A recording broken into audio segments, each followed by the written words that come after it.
Hello and welcome to day 3 of maths on fractions. It's Friday the 8th of January. Just before you start this video, there is another video on your Class Dojo link to watch. Make sure you're confident with converting improper and mixed numbers before you start this. Okay, so these are your answers from yesterday's work. Pause the video, mark your work from yesterday.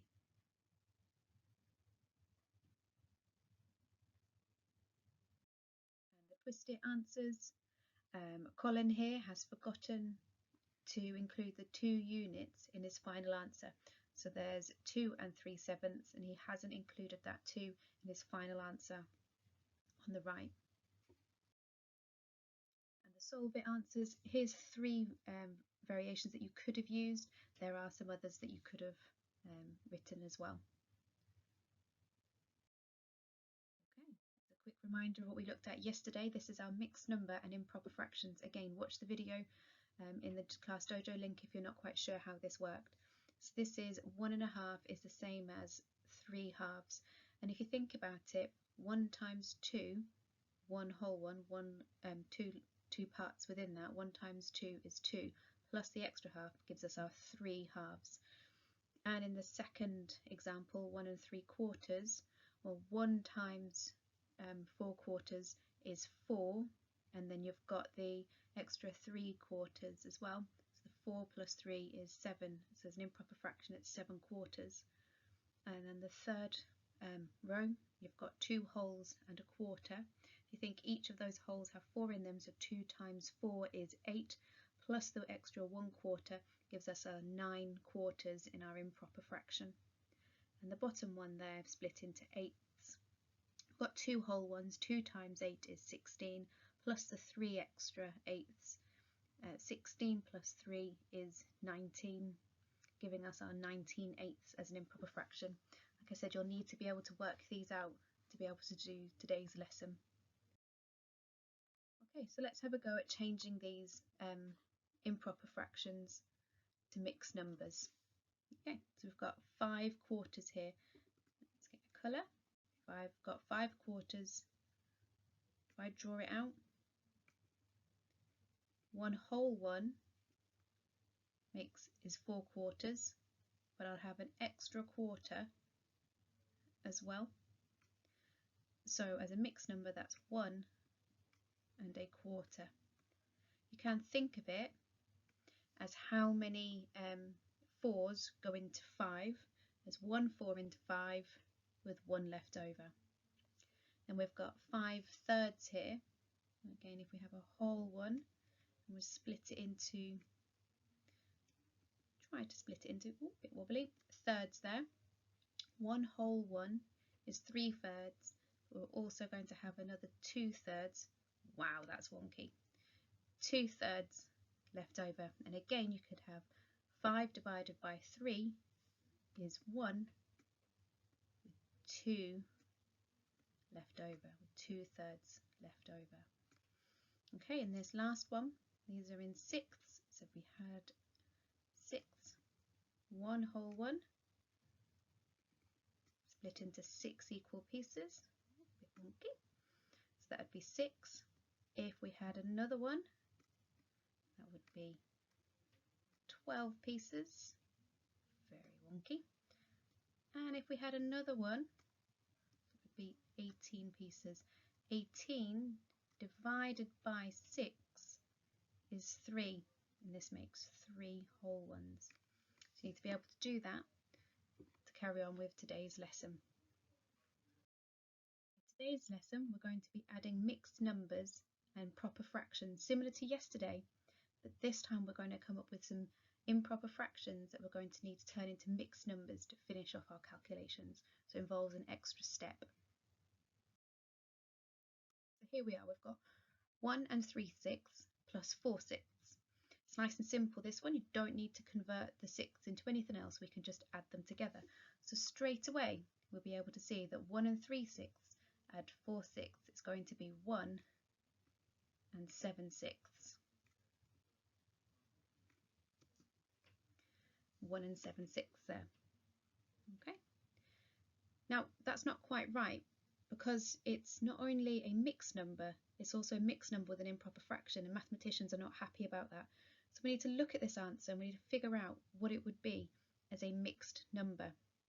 Now we've already got our 1 whole one, but we've also got 7/6 there as well. Now this 7/6, 7 divided by 6 would make 1 whole one, and then there'd be a small sixth, ooh, very wonky, a small sixth left over as well. So 7/6 is actually the same as 1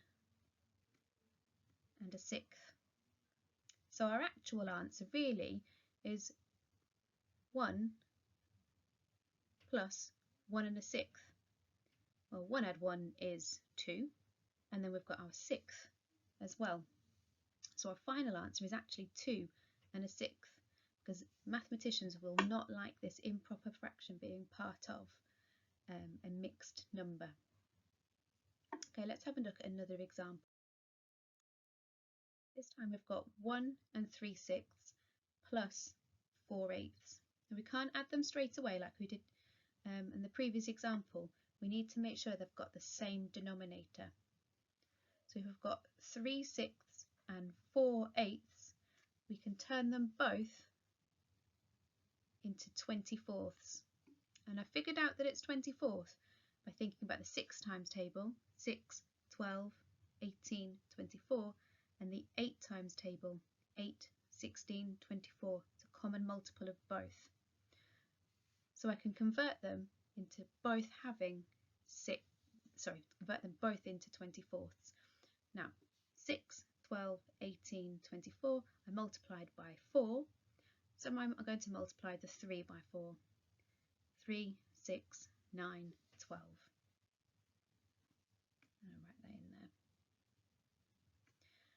Then I converted the 8s as well. 8, 16, 24 and multiplied by 3. So I'm going to multiply the 4 by 3. 4, 8, 12.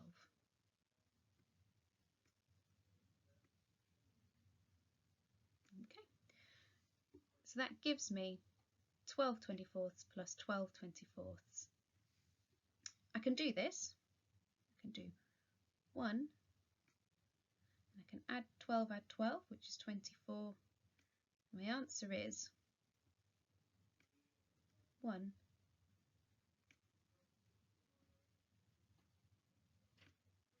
and 24 24ths. And again, mathematicians aren't going to like that. 24 24ths, what does that actually mean? If I've got 24 out of 24, I've actually got a whole one. So again, I can convert this, I can change it, and I can think about this as 1 and 1. So my final answer actually going to be further. Oh, it's not going to let me go back. My actual answer there was 2. Okay, our third example then. I've got 2 and 2/3 plus 5/7. I need to figure out what I can turn them into, what's in the 3 times table and in the 7 times table. I could say my 3 times table and my 7 times table. I could write them out and find the lowest common multiple, or I could do a little cheat. 3 times 7. 3 times 7 is 21, and it'll find out there that I can use the common denominator of 21. So I've got 2 and how many 21ths, and how many 21ths to add to it. So 3 times what is 21? 3, 6, 9, 12, 15, 18, 21. It's times by 7. So I need to do the 3 times 7. 2, 4, 6, 8, 10, 12, 14. Convert that into 14 21ths. 7, 14, 21. 5 times 3, 5, 10, 15. And just like I did yesterday, I can add them all together, remembering the 2 there. No column mistakes here. 15 add 14 is 19. So I've got 19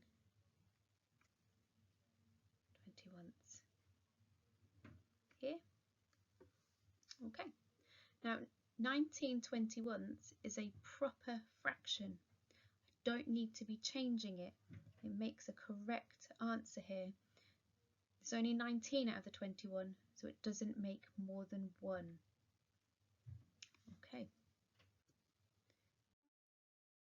Now it's your turn to practice it. Here's our first example. Pause the video, have a go at working it out yourself before I reveal the answers.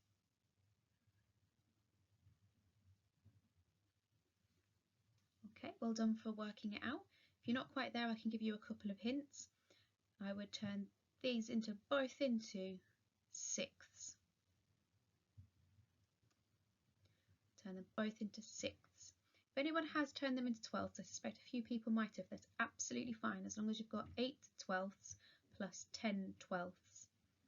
Okay, and it'd be equals to 18 twelfths. Doesn't matter if you've written that instead of turning them into sixths, as long as they are a proper equivalent fraction. Once you've done that step, the next step was to figure out this improper fraction, put it into a mixed number so we can finish off the addition correctly and make it a number that a mathematician would like. Okay. So how many sixes in 9? There's 1 with 3 left over, so that made 1 and 3 sixths. So I add the 1 to my whole number, leaving me with 3 wholes, and then I've still got my 3 sixths there as well. And you could simplify this as well to 3 and a half, because 3 sixths is the same as a half. Okay, here's another one for you to practice. Pause the video and have a go.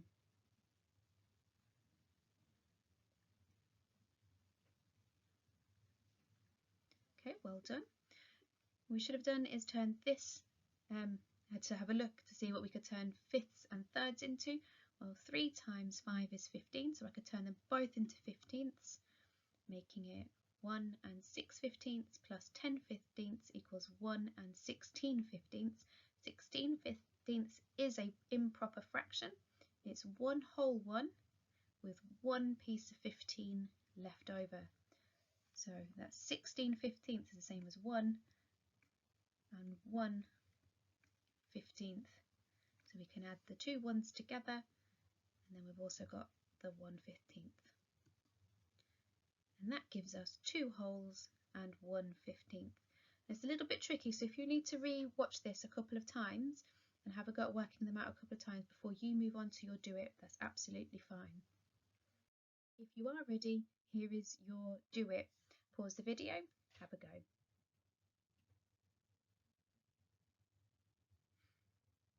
Excellent, well done. And if you did find it really tough, you're very welcome to message me on Class Dojo or drop me an email and I can help you through it. Okay. Next, we've got our twist it and solve it. Colin thinks that 2/3 plus 2 and 3/7 equals 2 and 5/10. Where has he gone wrong? He's definitely got the 2, but has he worked this part out correctly? Should he have turned them into tenths?